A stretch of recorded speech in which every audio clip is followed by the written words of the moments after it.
I just have two quick stories about Steve. Billy said how he met Steve, and when I came, Steve was dressed like that for the young kids. He really did dress like that, and every day, and it was the same outfit. And but the key with Steve was he would actually practice with the guys. Now, like I said, he never touched Danny Cargill, but other than Danny, if you drove down the middle with Steve, he would hit you and then hit you again and then hit you again. And then I grew up, I thought my first name was wrong. Not because I was Asian, but every single thing that I did, wrong. That's all he said, wrong, every time. And he had this way, I used to wake up in the middle of the night, cold sweats. My mother, what's the matter? And it just keep going off in my head, wrong, wrong. So finally, I got away from Steve and I got Billy as a coach. And I used to have this move. I could use it on anybody. In 6th grade, Billy was our St. Patrick's School coach. That was a team before the boys club team. And I had this crossover move and I could do it on anybody. But Steve didn't like it because he said I didn't use my left hand. I would cross over and use my right hand on the left side. So I got away with it with Billy.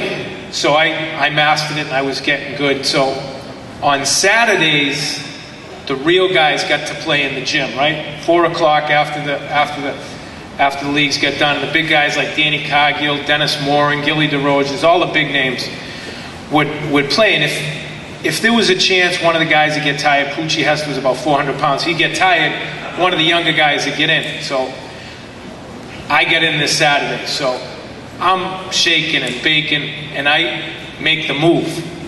And I get into the paint. I get by 2 guys. And all of a sudden, Kelly just hit me. And I was out. And he said, wrong. I never used the move again, but I learned my lesson. He wanted everybody to learn to use their left hand. But it was a costly lesson.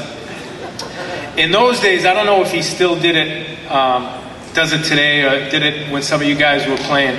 He used to take us to Celtics games. And in those days, he had a Ford Econoline van, no seats except for his. And he'd bring 12 to 15 guys. Where he got the tickets, I have no idea. But we always had the best seats. We'd be up front. And this one year, he took us to Celtics training camp. And at that time, it was down at Mass Maritime. And this was 1977. It was the year after they won the NBA title. They had Dave Cowens, John Havlicek, JoJo White. These are some names you guys don't remember, but they had a great team. And Steve got me into the locker room by telling them that I was Dave Cowens' nephew. Dave Cowens, I had real red hair in those days, and we got in, and I got a pair of Dave Cowens', hold on one second. Hello? Yep. I'm in the middle of doing a roast. I'll call you right back. This business it's a busy business. So I got in, and I got a pair of Dave Cowens' socks. And in those days, everybody's got team gear now. Nobody had team gear in those days. And I had a pair of Dave Cowens' shorts. Now, for those who don't know Dave Cowens was a big dude. And I was in 6th grade. So I couldn't show any of my cool stuff. I'd come to the club, they'd fall off me. So I had to hold off. The best thing about that trip, though, was the ride to and from. There was 15 of us in this van, like I said, no seats except for Steve's. He bought us pizza, he bought us ice cream. Where he got the money, I have no idea, because we didn't have any. And I just remember going home, and I told my son that story, fast forward 20 years later, and I said, I was in the locker room with the NBA champions at training camp. I mean, that's unheard of. And I mean, we did illegal. We didn't do anything wrong. We were from Lawrence, but we didn't do anything wrong. And it was all because of Steve. And so I was really into it. I mean, I played basketball with him, went to Celtics training camp. I was hooked. I was a Steve Kelly junkie. So now we went mountain climbing. I don't know if anybody, did you take any of the, oh, were we the guinea pigs? Some of the girls? Well, let me tell you, that stuff there, he didn't have any of that. He had like sea rations. 15 guys, and I mean some of these guys were smelly guys, same 15 guys in the van, going up to Cannon Mountain. Now, my trip, when I was in Lawrence, you go to North Andover, you go to North Lawrence. We went to Cannon Mountain up in New Hampshire. We drove, it was like 6 hours, I think. So we get up there, it's a beautiful sunny day. It's beautiful, it's like late October, early November, gorgeous day. Everybody's got shorts, t-shirt, oh, it's beautiful. We're gonna climb to the top of this mountain. It looked beautiful. 15, 20 minutes, we'll be up the top, right, Tower Hill. We start, okay? I got brand new Chuck Taylors on, right? My father just bought them. We got about 15 feet off the ground. I'm like, are you kidding me? And we have no idea. So we're getting, Billy Robinson was with us, and he was in on it because he had been there before. We start making this trip up the mountain. We get halfway. I'm like, you gotta be kidding me. We get to the top. It's about 40 below zero. It's pitch black, and he's got a can of B&M baked beans. I'm like, you gotta be kidding me. And Billy, you're laughing. Is it true or am I telling the truth? It's true. Billy loved the beans. I had to be in the same tent as Robinson. And let me tell you, he was wrong. So now this was good. It was like 5 o'clock. Now the gales, force winds start coming in, right?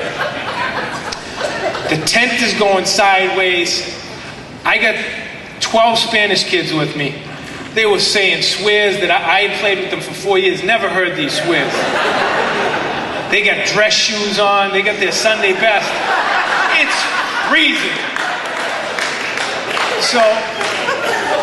So at this point, I just look at Robin and I said, this is never gonna happen again. So now, midnight comes, right? I start to hear this stuff. There's friggin' animals out there. There's animals sniffing at the thing, and the snow starts. So we wake up in the morning, I figured there's gonna be a dusting. There's 3 inches of snow on the ground. My new white Chuck Taylors, all the other kids got dress shoes on. Kelly's got the outfit on. He's got his empty can of beans. He's got this over big jacket that he's got. He's the only one warm. I got a t-shirt and shorts on. He didn't tell us it would be like this. So we made it down. We made it down to the bottom. Nobody got frostbite, and everybody was starving. So there was this little cot, like lunch cot, when we got to the bottom. And you should have seen this guy's eyes when we walked in. There's 13 shivering Hispanic kids, 2 blacks and a white guy. And we come in, hadn't had anything to eat except for Robinson's beans. So I still to this day don't know where Kelly came up with the money, but they had food. We ate like there was no tomorrow because he couldn't bring us home because he would have gotten phone calls from the parents. But my thing was, I told the same story to my son, and he's like, Dad, how did your father ever sign off on, like how now there's checklists, you got to check off, okay, he's going to be gone for the night. We were gone for a weekend, and Steve had a thing of baked beans. We didn't have the right clothes. I said, Neil, in those days, there were no checklists. Steve wouldn't have had a team. But those are true stories. I will swear to him. But I'm going to say it one more time. Steve, I wouldn't be the man I am today without you, and I love you.